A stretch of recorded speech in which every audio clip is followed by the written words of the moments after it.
Hello, this is the elections subcommittee meeting on Thursday at 4 p.m. and we are all present. We have Eileen Henley and Camlin from the county as guests. I don't see any public yet, but we would proceed with that if we see something like that happen. So you've seen the agenda from the one I sent. It's a little bit different than the one that's online. The one that I sent you is the accurate one. So just want to make sure that there's only a minor change from the one online. The one online did not have break down the discussion of old issues and the new issue, but on this particular agenda, I broke it down into two sections. Okay. So I'd like to welcome Mylene and Camlin. Thank you for being here. Let's see who else is coming in. Okay, that looks like it's it. All right. And then thank you, Sharon, for the minutes. So we have the minutes as well. Any motion to approve the minutes from last time, from the 11th? I move we adopt the minutes. All right. Do we have a motion? Seconded. Jane, second. Any discussion? Hearing none, all in favor, please say aye. Aye. Aye. No opposition? Anybody opposed? Nope, no opposition. Unanimously passed. And again, thank you again, Sharon. What we finished with last time on the 11th was that we had basically 5 items that we wrapped up, and we have a 6th item, which is the elections verbiage that we suggested that we could move that forward and have the CRC decide as a group if we want that to go forward to the elections committee or the elections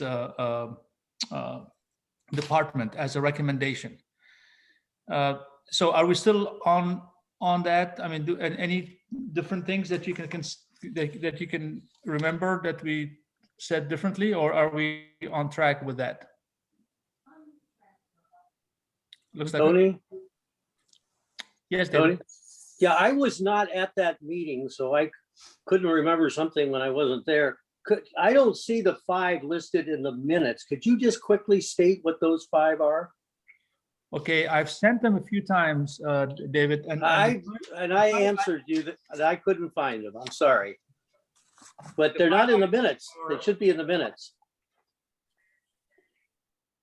the 5 items are the county elections of CRC commissioners as opposed to district. Okay, I thought we decided, I'm sorry to interrupt, but I thought we had decided that. I was looking for the ones that are that we have not decided on. Okay, well, I thought the question was, what are the 5 items or 6 items? Are you talking about the items that we moved forward to the town hall? No, Okay, ones that are on our list, but we haven't yet decided on. The newest one, let me answer that, Sharon, for a second. The newest one is the ranked choice voting, and that was presented by Sharon on the 11th. Right, okay, that's here, okay. And then the other item that we really actually did not decide on was residency district versus legislative district. We should probably just say yay or nay on that one. We agreed as a group not to change it, but we don't have a vote on that. Okay, Sharon, go ahead. Oh. You had your hand up. I just wanted to say that I was poised and ready to give the 5 points on our meeting at the town halls, but Kevin kind of just did the points for everybody and just said one of them, so. Oh, well, all the work that we did to present those. You know what they are. They're available for public record, so. Yeah. So I would like to entertain a motion to wrap, even though we've done 4 of them already. The 5th one has not been formally decided upon, which is the change the reference to residency district to legislative district, I think we just make a motion. If somebody would say that we are motion not to move it forward and just leave it like that. Maybe Paul can make that decision or that motion, and then we can vote on it and then call it good. Well, the motion would be to leave it the same as a Right. residency district. Right. So We that's haven't fine. formally said that. So let's just say it now. Go ahead and make the motion. Well, I move that we maintain the residency district as opposed to the, what did I say? I don't have it. Legislative. Huh? Legislative district, right. Thank you. Is there a second? Second. Yeah, second. Any discussion? Haven't heard none. All in favor of leaving it as is? Aye. Aye. Aye. Opposed? Okay. That's done. So all of our tasks have been done.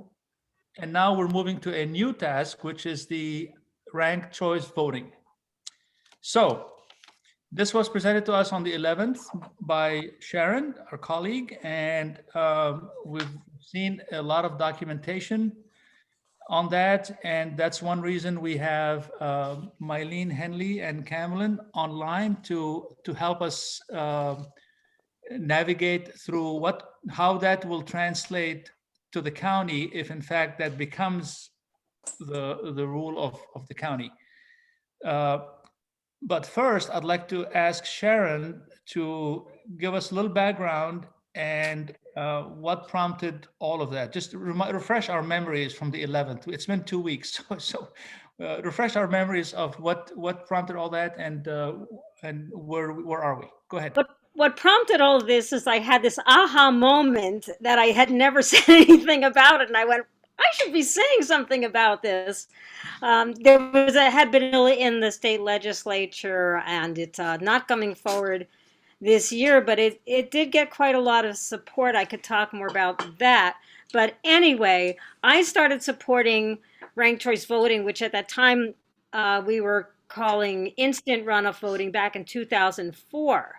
Because I was hearing people say, oh, this is my favorite candidate. I think he's the best candidate, but I'm afraid to vote for him because he's not electable, and I'm afraid of splitting the vote. And so that's when I actually started supporting ranked choice voting in 2004, because it's a much more democratic process. You can vote for your first choice, your second choice, your third choice, your fourth choice, and they get ranked in order of like whoever gets, if one candidate in the first round of voting gets more than 50% of the vote, that person is, or 50% or more of the vote, that person is, the winner because they've gotten at least 50% of the vote. But if that is not the case, then it goes to the second round of voting. The candidate that got the fewest votes gets dropped out. And then people who voted for that candidate that got the fewer votes, it goes to their second choice that they have stated on their ballot. And so you don't throw away your vote by voting for your first choice. And I think that's a very significant thing. And what happened in the primary this last year, for the Republican part of the primary, Donald Trump was the only candidate. But for the Democratic primary, there was a whole bunch of candidates. And you could just choose one. And what happened is close to 400,000 people ended up effectively throwing their vote away because they could only choose one candidate. And after they sent in their ballots, that candidate dropped out of the race. So with ranked choice voting, that wouldn't happen. If your first choice candidate dropped out, it would go to your second choice. If your second choice dropped out, it would go to your third choice. And it's been now, some form of ranked choice voting is being used in 25 states across the country. And New York City just adopted it. I can go down, actually, I have a whole list of bullet points I can go down for you, and I have more resources than I even gave you already, but I don't want to overwhelm you. But should I just hit a few bullet points for you? Yeah, let's do that. Give you a couple of minutes to finish that up and listen. Okay.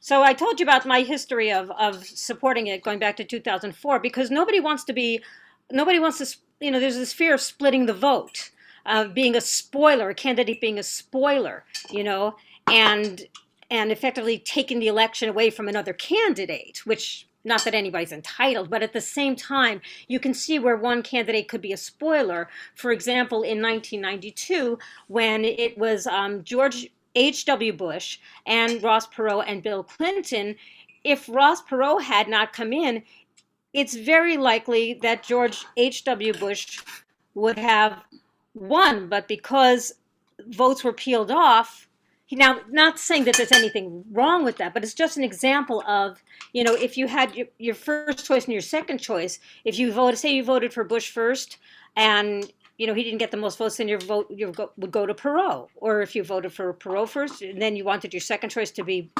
Bush, your vote will go to Bush. So there's, the candidates get called spoilers when in fact they shouldn't have to be put in the position of being a spoiler. You should be able to choose your first choice, second choice, and third choice. And it's just more democratic because the candidate that actually the most people want gets elected. And that is not true of what's happening now in a lot of our elections, even with the top two primary. And I could give you an example of that too. I have a whole bunch of stuff here. But anyway, so people wouldn't throw their vote away. It reduces hyper-partisanship, and also it reduces on bad behavior among candidates because if they're not going to be your first choice, they want to be your second choice. So, they want to be seen as a really good choice candidate. So it can save a lot of money on elections. Like now New York City has adopted ranked choice voting. Taxpayers could save $15 million a year now by no longer needing a runoff election. You can save a significant amount of money. There are now more choices on ballots. When ranked choice first started getting going, a lot of times it was limited to 3 choices on the ballot. Now it's up to between 5 and 10 choices on a ballot. And there have been some concerns expressed that turnout would decline with ranked choice voting. That actually has not been shown to be true. In fact, you're more likely to get more of a turnout. And people who generally didn't vote in primary elections would actually be voting in primary elections. A lot of people don't vote in primaries. And so they're kind of throwing away a choice there. I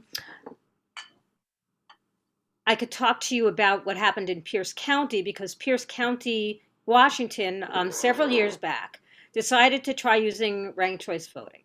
So my understanding is that election actually went fine, but it was in the very early days of trying to use RCV. So they tried it.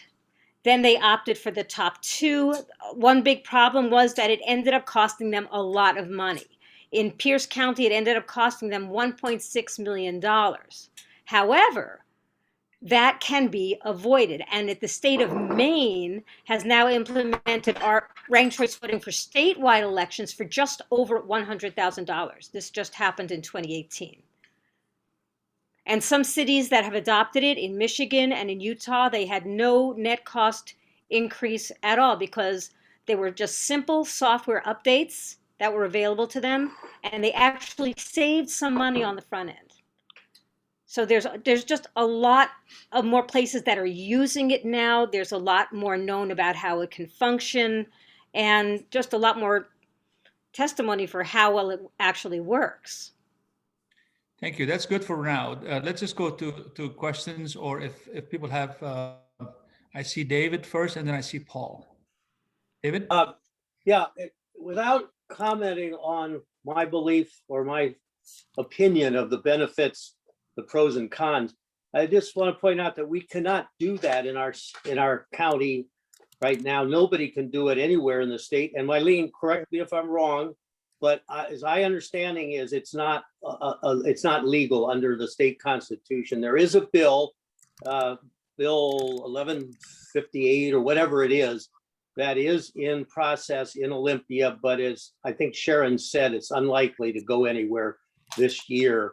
So I'm just wondering if we want to spend time on something that might be available to our county if we want to select it at a future date. And the structure, also the structure of how it works, because there's different permutations, is unknown. So it may be that ranked choice voting is approved in the state, but it may be something different than we think it's going to be if we were to change amend the the charter.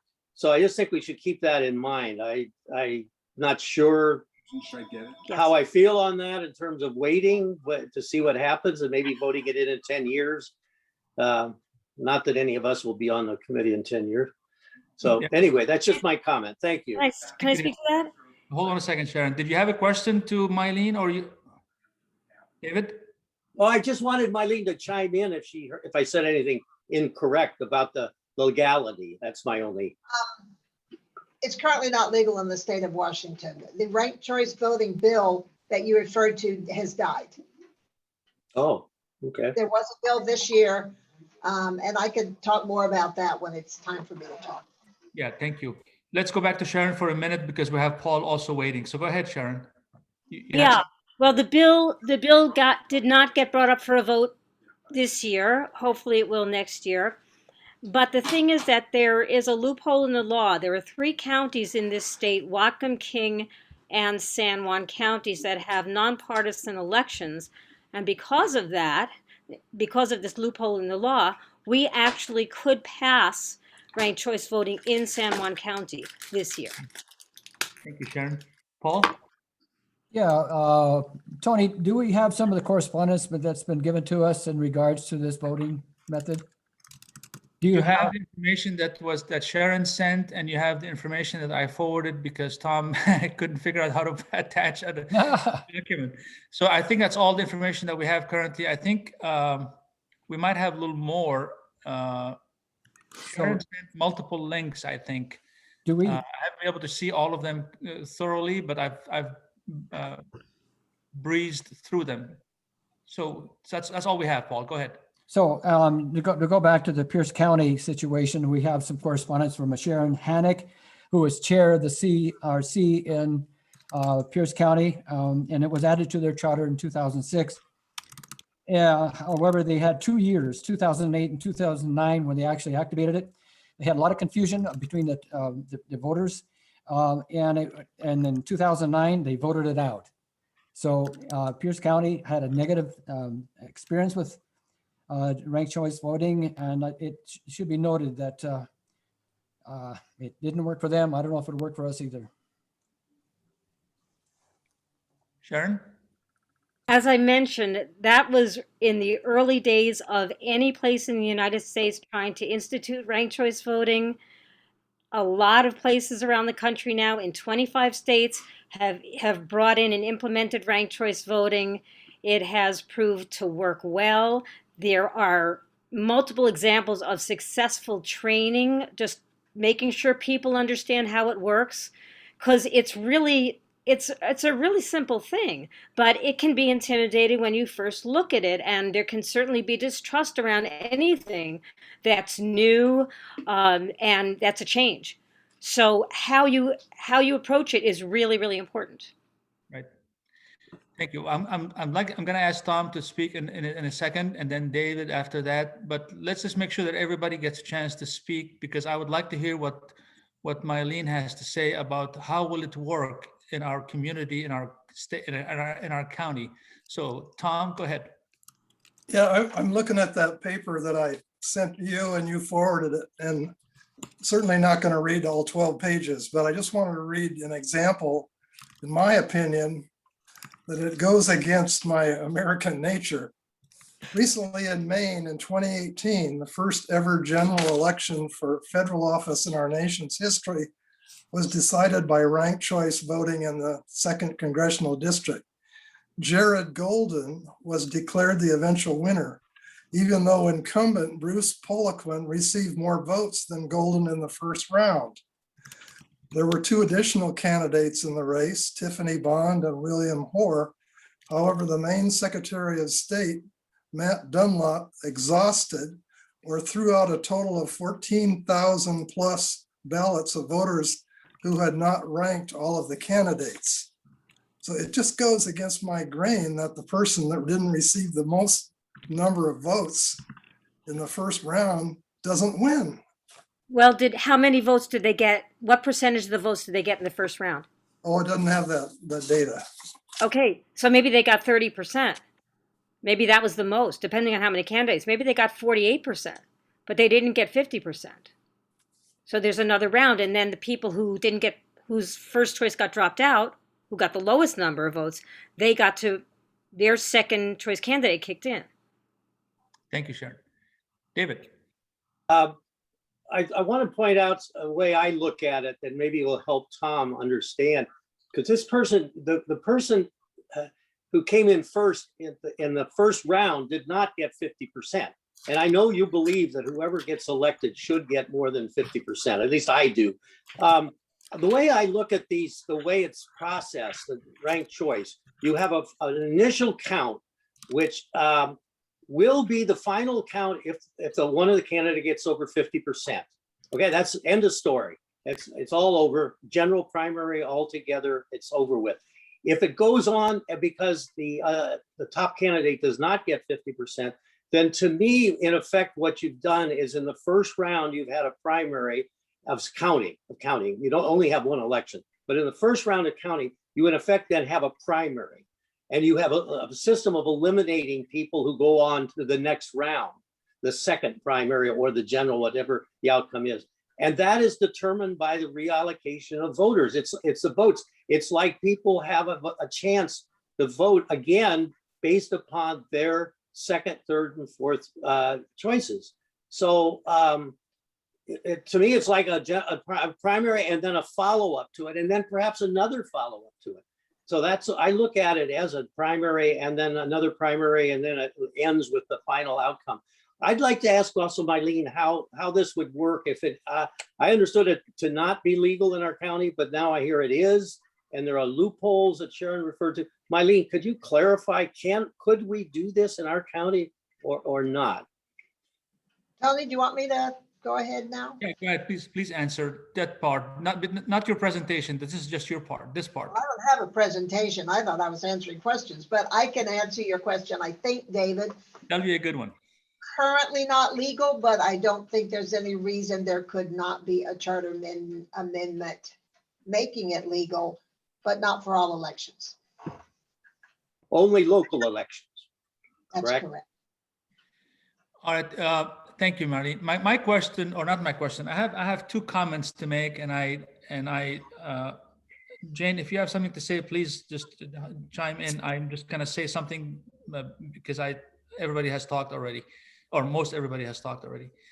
The 2 points I would like to talk about, and I don't think I have a question. One of them is in our county we have primaries, and primaries, if you have more than 2 candidates, there's a primary system that sifts through all that and then brings the 2 winning candidates forward to the general election. And I know there's a cost of having primaries, but knowing what I know about elections in this county is that we always have elections. There's always something happening on ballots. It's not like we have one election that is only for the primaries of candidates. We have school bonds, we have fire department, so there's always going to be an election. The cost of the election is going to be divided upon whomever is on the ballot, and so on. So I'm not worried about the cost of primaries. I'm just saying that there are primaries and that sifts through the system. The second point that I would like to kind of discuss and kind of that I've talked to myself in my head, I do that once in a while, so bear with me, is that if there are 5 candidates and I vote for all 5 of them in a ranked order, how does that make it that I'm not voting 5 times for that particular election? I'm voting for the number 1, then I'm voting for the number 2, I'm voting for the number 3 and number 4 and number 5. So that means I'm voting 5 different times for 5 different people in one election. And that to me kind of goes against the way I think of voting. I think you vote one time and that's your vote, and whoever wins, and so on. So I don't have a question. I'm just trying to say that this is what I'm thinking through. Go ahead, Sharon. Yeah, that this is the thing where it requires a little bit of a shift in the conceptualization. You're not voting for 5 candidates. You're voting for 1, but you're getting to do it in the order of your preference. If my first choice candidate wins, that's great. But if my first choice candidate doesn't make it, I want to at least be able to choose my second choice candidate, which we never get to do. And a lot of times what happens, and it even happens in the top two, you get two candidates that rise to the top that don't have the majority support. I understand. Question, Tony? Yes, Jane. Yeah, so I would just like Mylene to clarify what she said before about the fact that it could only be done at a local level, because Tony, you were just referring to primaries, and I'm assuming you're not talking about county primaries, right? So I'm talking about the primaries in our county here. you are talking about county primaries. Okay, so, but I was curious when Mylene said that, okay, well, I understand that it's not legal at the state level, but I'd like further clarification on why it could potentially be so at the county level.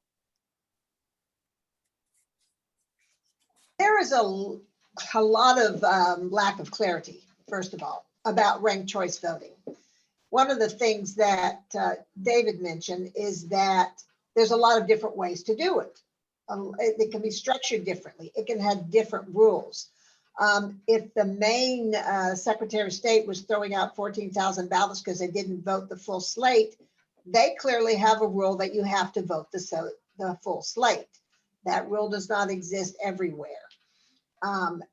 And one of the things that concerns me about ranked choice voting is people have this idea in their head, and yet there are so many different ways to structure it that in order to put it in the charter, you either have to go down to excruciating detail about how it's going to be run or delegate that to somebody else. And if you want to know why the RCV bill died in the legislature, that's exactly why it died. Because the way the bill was written, it was basically going to leave it to the Secretary of State to decide how to run it. And at the last minute, they were getting cold feet and, wanted more clarity. I think that RCV will be back at the state level, for what that's worth. I think that when it does come back, it will be well thought through. It will be consistent across the state. And if there's a cost, I think it will be paid for by the state. So one of the things David mentioned was, should we be waiting until the state adopts it? Personally, I think we should. I think it's coming in some form to the state. But I would really like consistency in how it's implemented in the state. So Mylene, I have sorry, fellas, I'm going to just jump in for a second. So Mylene, if we were to move this forward and the CRC says, yep, it's a great idea, and it presented to the voters in November or whenever it's presented to the voters and it passes, what does that mean to the elections department in our county? What are we looking at? Because we're not going to have all the answers to all the different nuances. So you have to come up with ways of making it happen. How is that possible to do at this time without guidance from the state? So that's a big question, Yes. I know, but yes, you would probably have to say that the auditors should develop procedures and probably want them approved by council, just so there's multiple hands in that. You would not want it effective the next year because it takes time to put something like this into place. There will have to be software changes. We can't do it with our current software. So there will be a cost. I don't know how Maine did it with $100,000, but frankly, I think it's, from what I've been told, only the first round is counted at the local level. And after that, they send it to the Secretary of State for hand counting. So I don't think that that's one of the weird permutations of this software, this idea. When I said, by the way, it only counts for local elections, it's because you can't use it for federal elections, and it's, let's say, unclear whether you can use it for state elections. Most people say you can't use it for state elections. So if we apply it only for local elections, which what was done in Pierce County, by the way, then we're talking about county council and the other electeds in the county. We're talking about all the districts, but preferably you would allow the district to opt in, not be forced to do it. And so how often would it come to bear? And let's set aside county council for the moment. Other than county council, I can count on one hand the number of primaries we have had in my 14 years of election where there was more than 2 candidates for a junior district position or an elected other than council. So it would not be used very often. Now, about every other council election, you've got more than 2 candidates. So it would come to bear there.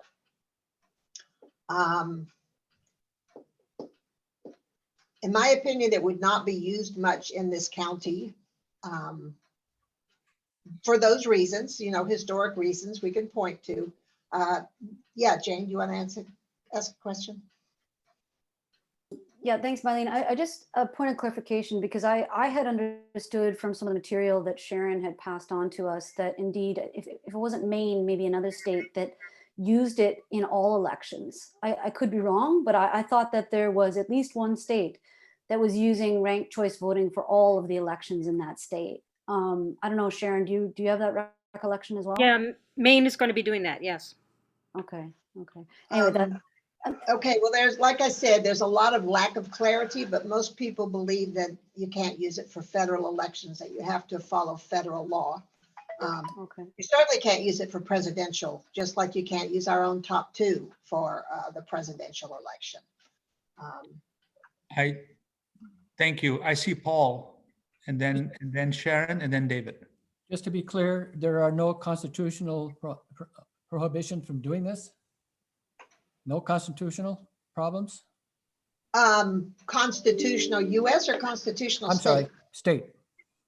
Not that I'm aware of. Okay. Sharon? Yeah, I'm just curious why it couldn't be used in federal presidential elections. Well, we don't even use a top 2 primary in the presidential election.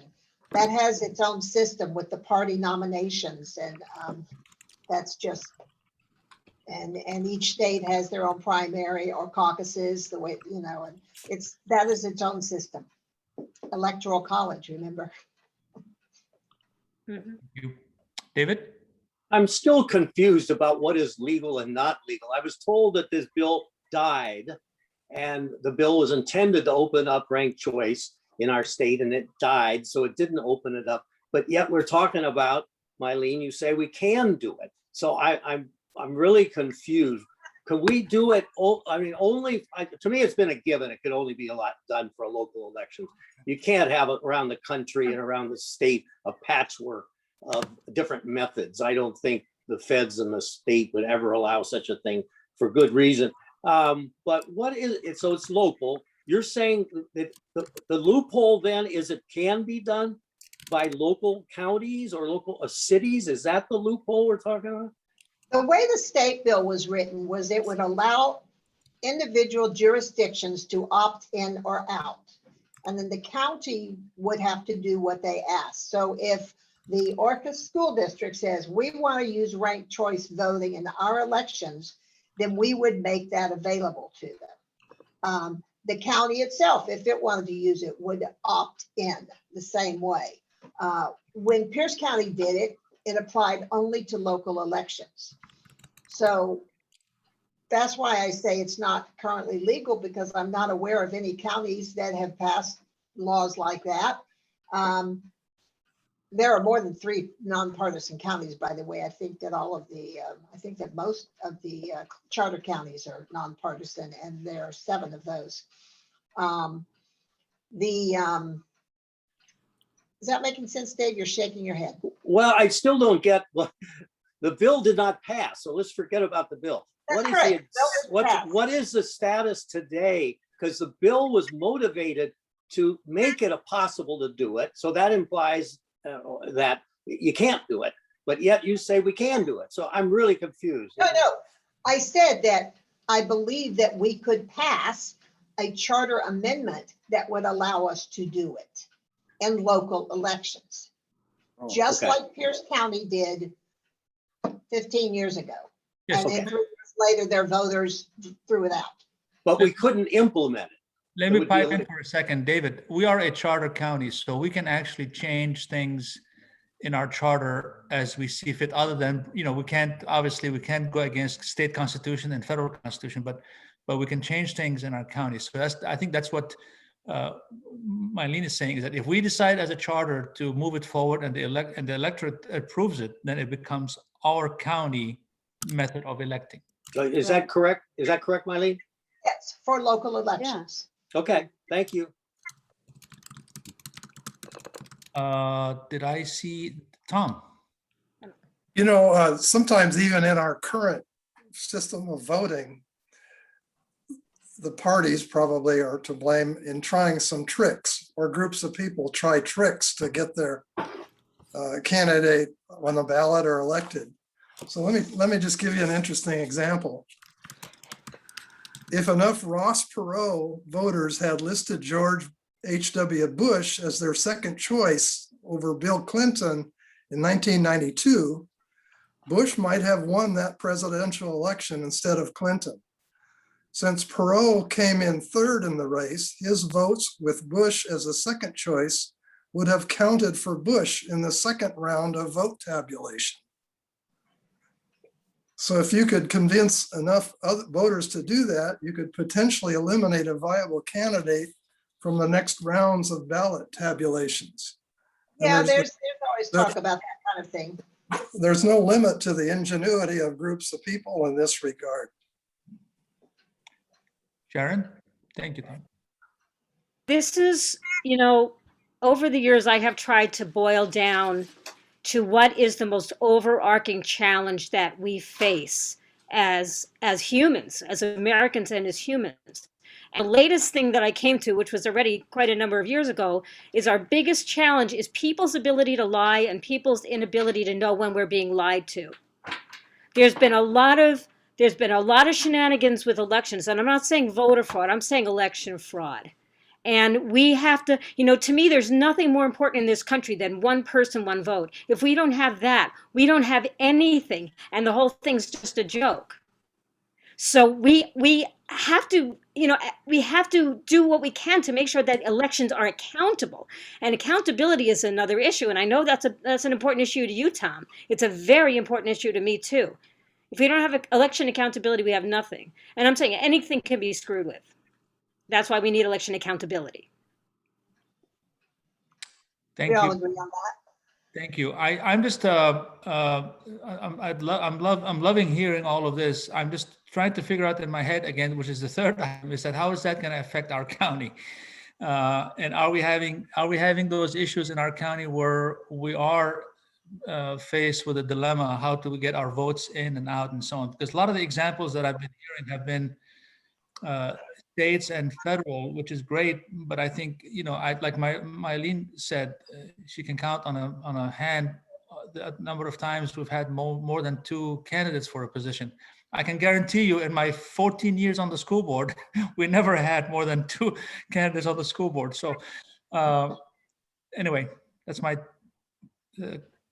editorialization. Jane? Yeah, so I just want to raise something that I think is important for us to take into consideration as a committee, and that is when we conducted those two town hall meetings, numerous people, much to our surprise, unless Sharon planted all these people, that's a joke. Numerous people said they were in favor of ranked choice voting. I was listening to this and I'm like, wow, oh my goodness. Okay, Sharon sort of threw this on us when we thought our work was done, and we're like, darn, we thought we finished our committee work, but no, we're not, because Sharon just raised this issue. But then lo and behold, in the town halls, we heard a number of people who said they were in favor. Quite the contrary, when we received a bunch of emails shared with all of us as commissioners recently by Olivia, I think yesterday or the day before, you could see some vehement opposition to it. Right. And so it's a hot issue in this county for sure. So what I'm wondering is that in order to focus our discussion, we clearly have this issue before us. We have clearly heard from multiple people in our districts that either they're in favor of it, strongly in favor of it, or they're strongly opposed to it. And the dilemma we have before us is that we need to get this issue out of our committee. And what do we need to do that? Because we need to go to our full commission, as our fearless chair knows very well. We need to be able to share with the fellow commissioners, where do we land on this issue? Now, I think it's one helpful way of looking at that issue is the pros and cons. Why would we introduce it? What benefit is there to be gained? What would be the costs of introducing it? What would be the negatives associated with introducing it?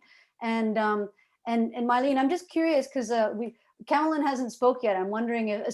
I'm just wondering if Camelin feels like weighing in. I mean, because she's kind of like the point person for you in the elections office. I'm curious if she had a word she might want to share. So I just wanted to put that out to us because, yeah, we have some work ahead of us really, and we kind of need to focus on what are the issues we need to dive into. I'd like to say one thing before I give Campbell a chance to talk.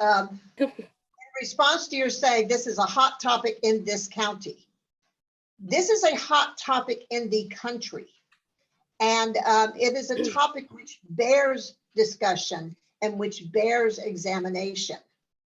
I want to give you an example. Oh, many years ago, when was this? After some controversial election, verifiable paper trail. Anybody remember those terms? That was a very hot topic in the elections community. And people were all up in arms about it. And I was getting emails and letters, and I got this really long petition with a whole bunch of signatures demanding that San Juan County have a verifiable paper trail. We have been voting paper ballots since 2005. We had a verifiable paper trail. We were where people wanted to be. People hear a hot topic and they're, yeah, we need to do that. So honestly, just because people say they want to do it does not mean that they know how it will apply in this county. And my point about this is that in this county, it will not have a lot of applicability. And what I would really like to do is give the state a chance to figure out how to make it work statewide so that we are consistent with other counties, which would probably make it possible to use on the state for state races as well as for local races. And again, there will be a cost. And I believe the state will pay for the cost if it's passed at the state level. So yes, those are my thoughts. And Camelin, sorry, I butted in. Thanks, Mylene. Hey, everyone. I just have a couple physical ways of looking at it, being that, you know, we build the ballot here and everything is processed in-house without following suit of state law as far as RCW and WACs. We would, you know, obviously be creating our own process and procedure. And if the ranked choice voting is just for county offices, at this point, if that were the case, we would have to have two different ballots as far as physically setting the ballot up. For the county offices having the ranked choice voting, and then for the state and federal offices having the plurality voting. So that there is creating additional work. And until the company that we deal with that provides our election equipment and software, until they're able to, you know, upgrade the needs that we would need for ranked choice voting, we would be doing the work manually by hand. So every race would be a hand count until the software was upgraded, or until we switched to a different company altogether. So I would prefer to follow suit with the state. Have no personal opinion either way. I'm here to do my job. Whatever the people want me to do, I will do. So that's my thought. Thanks, Camelin. Thank you, Camelin. I'd like to give Sharon kind of the final word on this, because I'd like to move us forward and respond to what Jane said a little bit earlier, positively responding. I'm just going to say it. So Sharon, kind of wrap up this conversation, if you will. Yeah, sure. Just want to say, well, first of all, Maine will be using RCV for presidential primary elections starting in 2024. My feeling is we should look into how we might do this because it would give people a chance to start using it because our county charter is going to be in place for 10 years. Already 25 states are using ranked choice voting. I think it's likely that it will pass next year. I mean, don't have a crystal ball, but I was looking for I had a couple of bullet points on how much support it actually did get, and I do have that information. And I just want to ask Mylene personally, how did you feel about that bill? Did you want that bill to pass this year? What was your impression from other auditors in the state about House Bill 1156? Well, our concern is always administration. As Cameron said, you know, we follow the law, and if the law says we offer ranked choice voting, then we will. But we have to look at the administrative parts of it. And one of the big issues was cost. You know, will the state pay for it? And you know, questions about individual jurisdictions. I mean, our issues are administrative. So I have no strong feelings personally, one way or the other. You know, do I quake in my boots a little bit when I think about implementing a brand new system? Absolutely. But I agree with you. I think it will pass in the state level within the next 2 years. And again, I can't emphasize enough that I would like to see it passed by the state, not by us, for so many reasons. All right, Paul, and then Tom, and then I think we should wrap the discussion up. I've been, I've had elections. I have had 5 elections where I've won five times for county assessor. I've had time to meet with the people out there and knock on doors and do the whole thing. And I tell you, people love the elections we have because they can get personally involved. And what we're talking about here is very objective and confusing. And I think we'd be doing a big disfavor to bring this into our county. Please don't bring this in.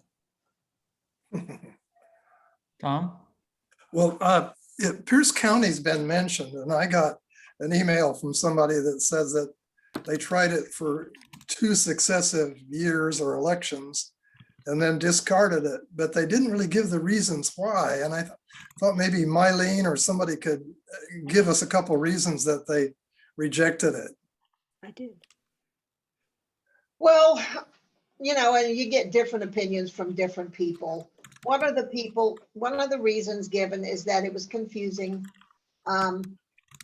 Sharon mentioned that they spent 1.6 million. I've read 1.7 million, but definitely something in that ballpark on the election. Of that, $1 million was on software. The rest was on education.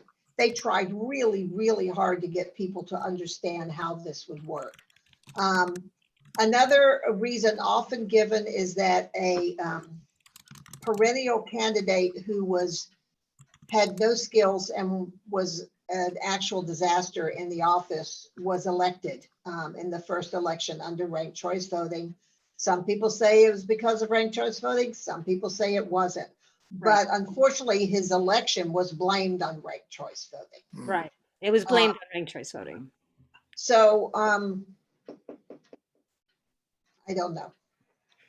All right, I think unless you have something quick, David. Well, I'll try to be quick, but this is, I think, I want to propose a compromise. Is it possible that we would put an amendment in place that basically says something to the effect that the county is interested, the framers of the charter are interested in the possibility of implementing ranked choice voting at a future date, if and when the state of Washington passes legislation that creates, you know, a statewide kind of system of voting, and that we can then, if that's the case, that we have the ability to vote at any time, not just at the end of 10 years. In other words, it gives us an option of voting if the state law changes. So we kind of, we defer the possibility decision until a later date, but we don't have to wait 10 years. Is there a way to do that? And none of us are attorneys, and I don't know if this even falls within Mylene's purview, but is that a possibility? Whether you could or would want to put that in the charter, I don't know, but I will say that you can have charter amendments between charter reviews. Exactly. Oh, Thank you, great, Marlene. great. There Thank you, was a Marlene. charter amendment in 2019 that I put forward for biennial budgeting, just a Right. simple Okay. little change. I wanted Exactly. to allow biennial budgeting, which the current charter didn't, pass by 82%. So Right. you can put a charter amendment with a petition forward at any time, or you can take it to the council, and if they agree with it, then they can put it on the ballot without the petition. Right. So yeah, that's very possible. Thank you, Marlene. I think we've heard all of the angles and all of the nuances of this. So let me just say that our task as a group here, our 6-member subcommittee, is to come up with a recommendation to the CRC. If this moves forward or not with a positive vote, it doesn't matter really in a big scheme of things, because the CRC, the larger group, could still take it on, even if we voted not to move it forward to them. Or if we move it forward to them, they'll take it on or not take it on as a group. And also, I think what Janie alluded to, and we've talked about this before, is that we need to be prepared either way. So if we decide here that we're not recommending it to move forward with a vote of whatever, or recommending to moving it forward with a vote of whatever, we need to be ready to defend either choice that we come up with to the larger group. And then the larger group can say, okay, this looks like a good thing, or this is not a good thing. And it could move on to the November election, or it could not move on to the November election. So I think our task is not to make the final decision. Our task is to just move it forward or not. So having said all that, I'd like to entertain a motion with that in mind. So is there a motion to approve this concept and move it forward to the CRC? I'll make a motion to move it forward to the CRC. Okay. To the We have a CRC. motion. Is there a second?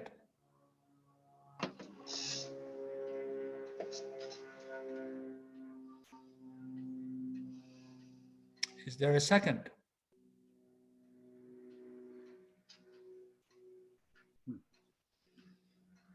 Is there a second? I'd just like to say, on one level, I would be interested in seconding the motion. I don't feel this is the right time for the county to introduce this. And I've appreciated very much hearing Sharon speak to it. I've appreciated hearing all of us talk about it, Mylene's views, Camelin's views. I guess I'm considering bigger picture things here in terms of, so anyway, I declined to a second. Thank you. So hearing no second, I think we should basically come forward with a statement. This is what my recommending is this, that this came up. We had a very hearty and healthy discussion. A lot of good points were made, but we could not come to a vote on it. So that will eventually take it on to the CRC, and the CRC can decide either way that they want to do with it. So I think and Sharon, I appreciate all the information that you presented. There's nothing wrong with the information that you presented. And again, the other information that came through, I think it's all good information. I think Mylene is right. If this thing is going to be happening in the state, maybe they will jump through all the hoops and figure out a way how counties like us can implement it in the future or not. So thank you for this really, really rich discussion. David. I would appreciate if you would put in the findings that I believe, and maybe others do, that there is an opportunity to move this forward at a later date via an initiative or a referendum. Because I basically am in favor with what Sharon has said, but I don't think it's necessary at this point in time. But if we're going to put together findings to support our decision, please mention that. Thank you. Mm-hmm. Yeah. You're welcome. Let me just say to that, David, I think, I don't think you want to do that because we haven't really presented it to the CRC yet. Let's see what the CRC has to say. Sharon? I'm just going to say that would be a reason to second the motion and then bring that up into it. Well, I think that's, yeah, sorry. That's, I think we are good. So I don't see any public for comment. Is there any public out? I mean, Camlin, Mylene, do you want to say something as I know you're guests of this committee, but do you want to say anything more, or we're done? Okay. Well, thank you for inviting us. That's it. Yeah, thank you for inviting us. It's good to see what people are talking about. You're welcome. Really, thank you for all your work that you've done over the years. Thank you. Mr. Chair, at the risk of throwing a spanner in the works, I do wonder, I mean, Sharon has offered to bring somebody from fairvote.org to speak with us. And I am curious to know whether we would want to entertain that perhaps in a full commission. I think it would be worth, I mean, on a personal level, I would support it. I do support the concept. I've said that I'm not seconding the motion at this juncture. I wonder if it would be prudent to suggest that someone representing that organization speak to the full commission. So here's what I mean, that's a good point. Let me recommend this then. Sharon, are you still taking the notes? Yes. Okay, great. So I would suggest that we, in our notes, that this decision did not come up to a vote from our committee, but we talked about if in fact it goes forward somehow at another committee, the CRC itself, then we recommend that we hear from X, whomever that person is. Tony? Yes, Paul? It didn't get a second, so it hasn't been brought up as a motion. We didn't do anything. I just Correct. assumed not pass anything on to CRC. Let them make their own decision how to go about it. I don't think Correct. it comes from us. We haven't said anything as a commission, as a subcommittee. Correct. But we can say that and say that it did not come to a vote. So, That's it. yeah. Well, Sorry. Have we finished with this discussion? Can I ask another question about another issue? I think we are done with this. Yes, go ahead. Okay, I was trying to communicate with you, Tony, about what the pending issues were. And there was some miscommunication because at one time I thought you said there were 5 or 6. Now we're down to 2, and that's consistent with what I believe. However, there is one of them here that I did not think we had voted on in any way whatsoever. And that was about Tom's concern over public right to, my term I'm using is expand public right to election observation.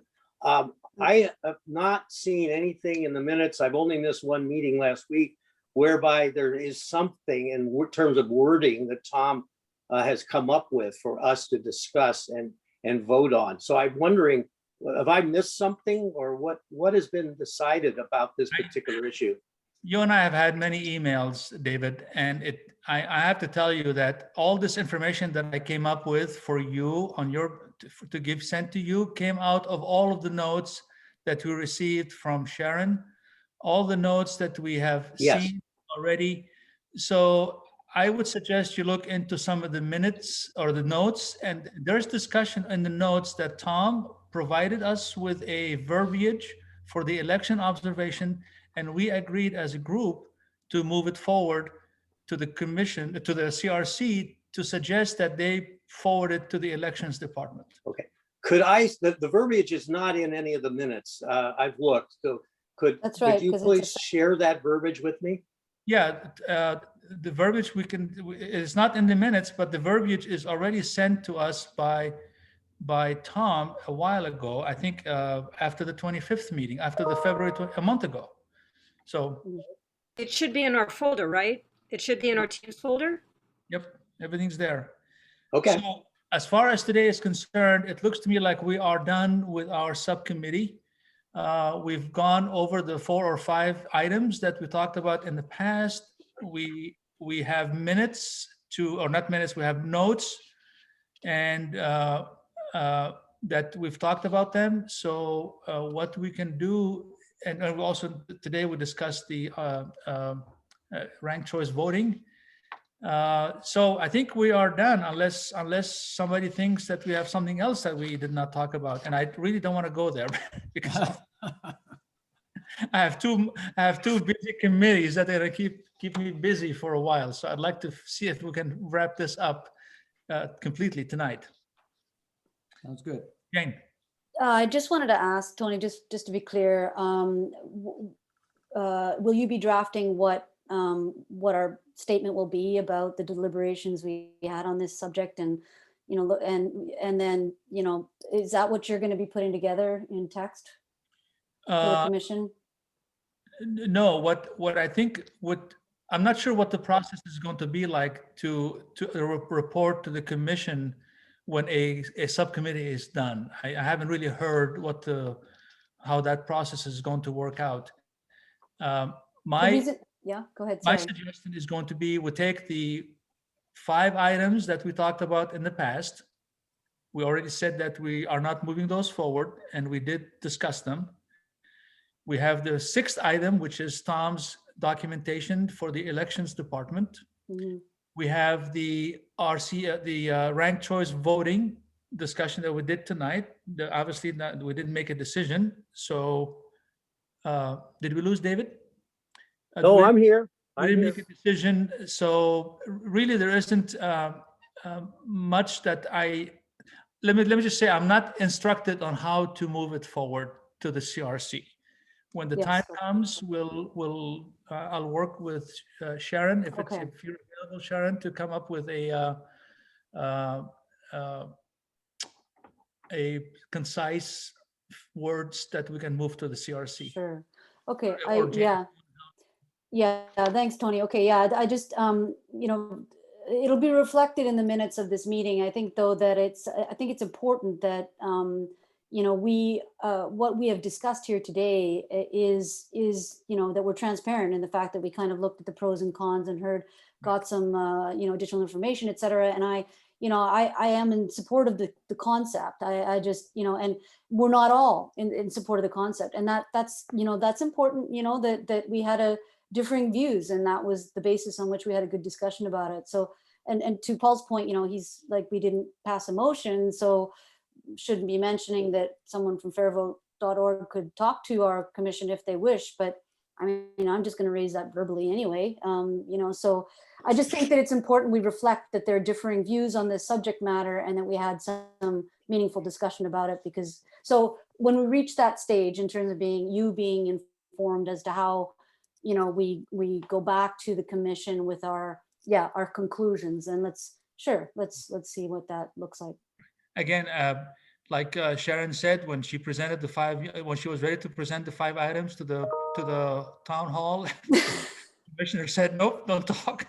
So we might present those 5 or 6 or 7 items, and they might say, well, sorry, we're not interested. Or they might take them all. I don't know. Okay. But our task is I really appreciate all your inputs. I really appreciate the knowledge that I gained, and your grace. You've been great. And Mylene, if you're still on, thank you so much for your availability this evening. I know it's late in the day for you all, but thank you. All right. Welcome. Thank you for inviting me. Thank you very much. Hey, yes, Tony, could you stay on for a second after the meeting's over? Yes. Have we adjourned? I charge you more after that. That's fine. Watch out, David. All right. Yeah, you're in trouble, Tony. I know. Well, I have a meeting at 7, so maybe Dave will be done by then. We're in the same meeting, so I'll work towards that goal. You guys are gonna be really good friends at the end of this. Okay, thank you, Tony, for your chairship. See you next week. Okay, thank you. See you guys. Bye. Thank you. Thanks again, Mylene. I just wanted to add in that light vein that I'm really enjoying getting to meet you folks, albeit on the screen. And I consider it a real blessing to meet some other islanders that are experienced around here and I have never met. So I thank you all, and I really appreciate you. Right. Thank you. Thank you. Back at Likewise. you, Tom. Absolutely. It's been great, you guys. Thank you. All right. And we're the best committee. That's right. We are the best committee. We Remember get that. we get a prize for coming in first, finishing first. Under ranked choice voting, we should be. All right, take care. All right. Thanks. Yes, Tom. Sorry, David. Yeah, sorry to keep beating dead horses, but I was trying to complete this spreadsheet for 3 different committees, and searching for minutes became quite a chore because not everybody had put minutes in Teams, etc. And I apologize for going back and forth, but I was trying to zero in so I could have one concise place to look that shows the results of everything. Having said that, I still, the one remaining issue is this one about Tom Starr's comments. And by the way, I have a printout of the minutes here and I do not see it here. I also just looked in the Teams in our file and I do not see it there in spite of what you just said. So all I ask is that someone send me a copy of it. I'd like to see what it looks like. That's all I ask. I'm going to share my screen and I'll just show it to you briefly right now. So Well, if you go into Teams right now, I can't go into Teams because I'm looking at you on my iPad. So if you go into Teams, if it's the same thing as I saw, great. If it's not, then something. No, I'll send you the link to it. But did you, if you look at your, let me just talk to you about your spreadsheet. And I think it's wonderful to have it like that, but I've sent you notes about the spreadsheet and it didn't seem like you either read my note or saw my note. No, I changed. I've updated it. No, number one, we did not approve it. It says approved, yes. No, we did not approve it. We approved, no, I answered you. We approved no change to the election by district. So there's no discrepancy there between what I state and your understanding. My understanding was the motion was not to change it to election by district, to stay countywide, and it was approved, yes. Okay, but So- you know me. We did not change it, so there was no approval of. Well, Then why did the second one say no? the second one say no. What is the second one? Change each reference to residency district to legislative district. We voted, basically we voted no, or Paul withdrew it because we explained to him the problems with that concept having to do with confusion over legislative districts throughout the state, and we voted no on it, or he withdrew it, one of the two. For number one, you said it's not in minutes. Did you change that? The vote is not in minutes. Okay. The vote is whether it was 4-1 or 5-1 or what, David, it's not in there. Minutes. David, it is in the minutes. You made the motion in the minutes. The motion passed unanimously on 3/4/21. It's in the minutes.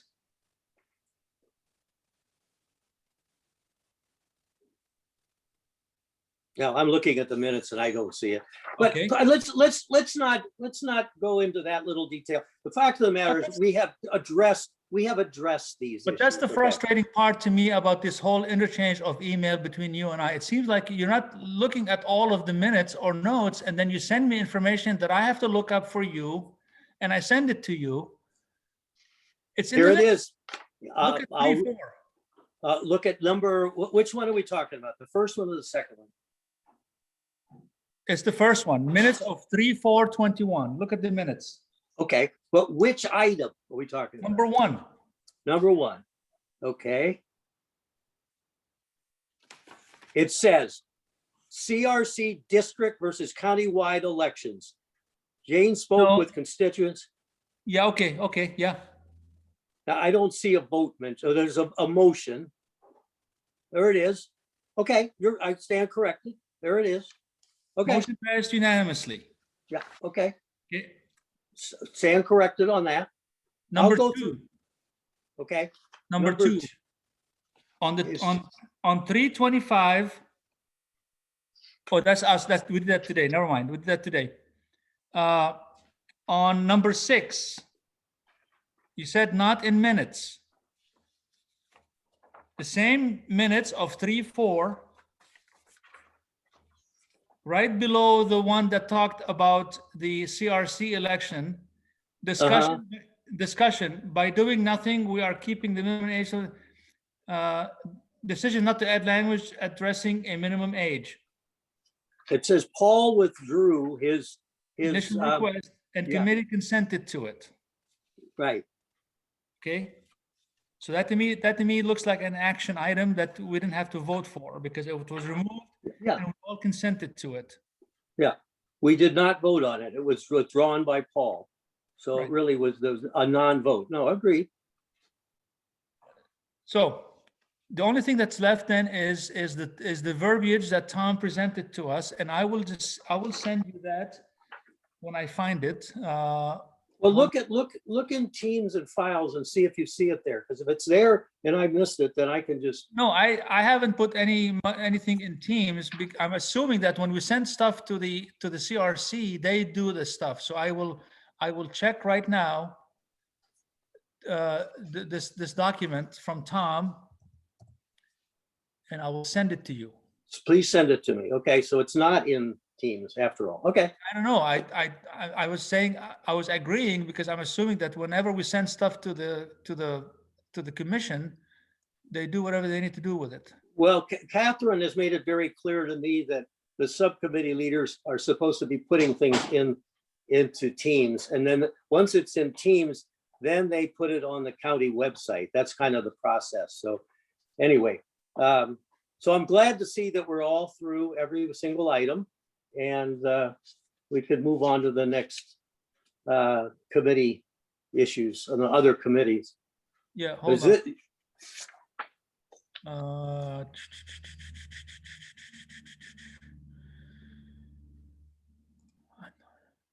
I looked for it earlier in anticipation to our discussion tonight, and I don't remember where I put it. Hold on a second. I want to find it because I want to send it to you right now while we're thinking about it. Okay, that's a good idea. I'm hanging in. Because I'm a busy person. I know you're retired. That's okay.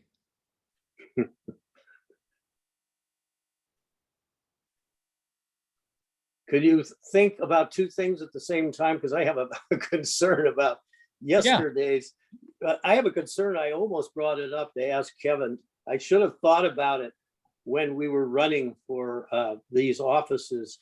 And that was whether or not we have any kind of liability coverage of our own personal liability coverage. If there's a lawsuit, over some of these issues of public disclosure and confidential, client privilege, attorney privilege, that all, what happens if there isn't? Who are they going to be suing? Are they going to be suing the county, us individually? My understanding is unless you actually did something malicious and you broke the law personally, there's nothing they can do to a collective decision by a board. In other words, as a school board member, when I was on the school board, if I promoted a concept as a board with a vote of 3-2 or 4-1 or 5-0, that becomes a decision of the board. Somebody cannot sue you for making that decision unless it's illegal. You don't make decisions that are illegal because you have legal counsel, you have a lot of different places in place. So I wouldn't worry about it too much if I were you. Well, I'm glad to hear that because I should have asked that question. Yeah, no, there's no, you have to have somebody to sue you. They have to have, what's the term called? They have to have been affected.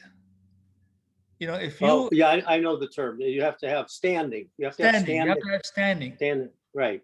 Yeah, so if I as a school board director and a bunch of us voted to build a stadium, okay, and the stadium blocks your view, well, sorry, you can't really sue us because the stadium blocked your view. You have no standing, anyway. So are you looking for that? I'm sorry if that interrupted your search process there.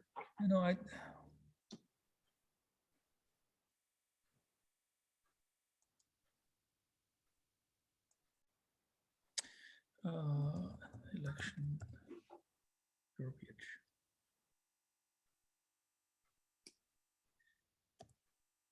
I felt badly for Sharon. She put a lot of effort in this. Oh, yeah. Well, you know, it gets down to it's politics in many ways because the Republicans and the Democrats look at it, and Tom is exactly right, how it favors them, how they stand on it. And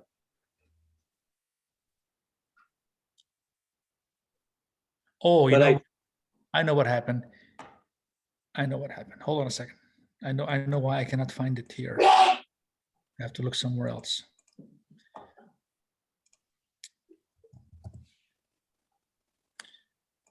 He did not know how to.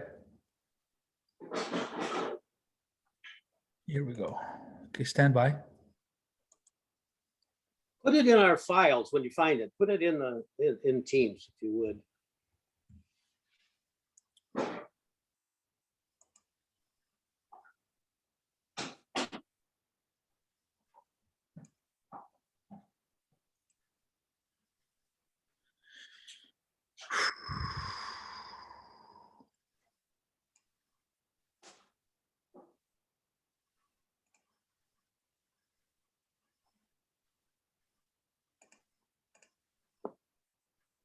Are you retired?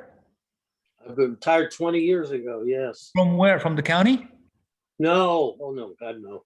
Seattle. I worked in banking, commercial lending for Bank of America, C First, back in the 80s when C First. Were you in the Seattle area in the 80s? No. No. Okay. Well, there was a bank that was absorbed by Bank of America, so I ended up at Bank of America. My last interaction with Bank of America was in 1977 or 8. I was a poor college student and I had $100 in my savings account at the local Bank of America branch in the place where I was living. And I didn't know that they were taking so much money every month because it was below a certain amount of money. I forget what the amount was. They were taking $1 or $2 a month for services. So I finally, when I realized that my money is getting shorter and shorter, what the heck? So I looked at the different things that I never paid attention to. And I found out that they were taking service charges from my bank account because it dropped below $100. I was so upset. But I bet other banks were doing the same thing probably. I'm sure they were all doing that, but I went to the bank. I said, look, I'm a poor college student. I don't have any money. It went below $100. Don't ding me further.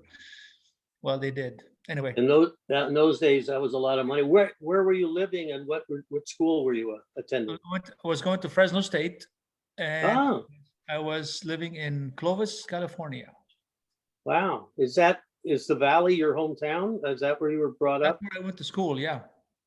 But I mean, you were born and raised in the Valley? No, I'm Lebanese. I wasn't born here. Yeah. But how did you end up in Fresno though? In the Valley because of the school. One of my relatives, my aunt, my godmother lived nearby, and I didn't have any place else to go to, so I went where she lived. So you came from Lebanon directly to No. I left in 1968. I went to Africa, and I left Africa in January of 74. I lived in Africa for 6 years. What country? Liberia. Oh, really? Interesting. Yeah. Wow. Liberia is my hometown, in a way. I lived there for 6 years. Went to high school there. Huh. So was that because of your family? I mean, was your father working there? Yeah. Was he a international engineer, banker? No, What was he? Importing and exporting. They imported foods into Liberia. Huh. Interesting. Our son-in-law, his father is born in India and came to the States to go to college. His father could afford to send him to the States. He went to, where did he go to school, Susie? University of Washington University or whatever in Illinois, Missouri.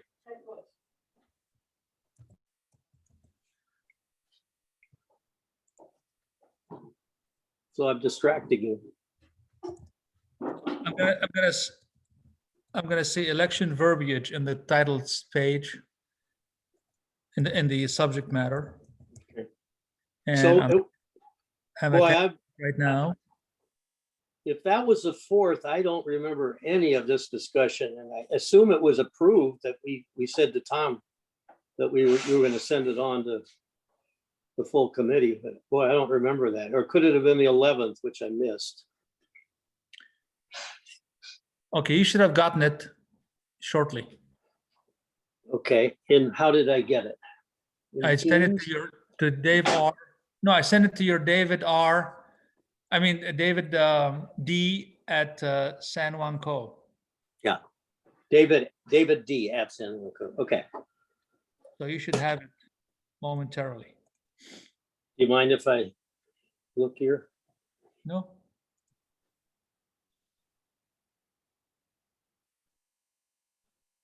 You know, just about the time I get proficient at all of these procedures and how to find things and all that, we're going to be, our process is going to be over with. So it's not like I'm learning something that I'm going to be using for the next 10 years. Yeah, well, it'll eventually get here. I don't see it yet.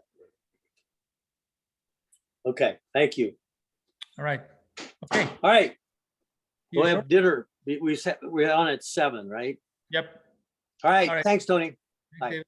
Bye.